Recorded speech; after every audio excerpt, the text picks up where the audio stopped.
Сен батыр жігіт екенсің ғой, сен? Сен батыр жігіт екенсің ғой. Ана мен әпшу кір болып кетті, кішкене сарғайып қалды ғой, көрдің бе?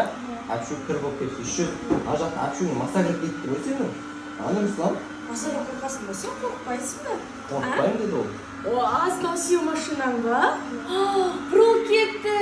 О, сен қайда үйреніп алғансың, Руслан? Күшті айдайды екенсің, ол да тікесті. Сен батырсың ба? Күші көп сияқты ғой. Күші көп екен ғой. Бас кетті. Сен үшін әпшумен маса кіріп кетті. Давай мен масаны ұстап алайын жарай ма? Егер әпшуіңде маса шақса, былай демал дейді.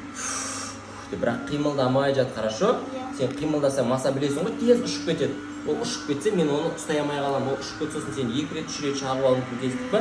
Мен сразу ұстап алам, я? Ой, аға, хоп деп масаны ұстап аласың жарай ма? Егер де маса былай шағыласа, екеуміз бірге деп демаламыз, я? Масадан қыздар ма қорқатын? Жігіттер қорқпайды, я?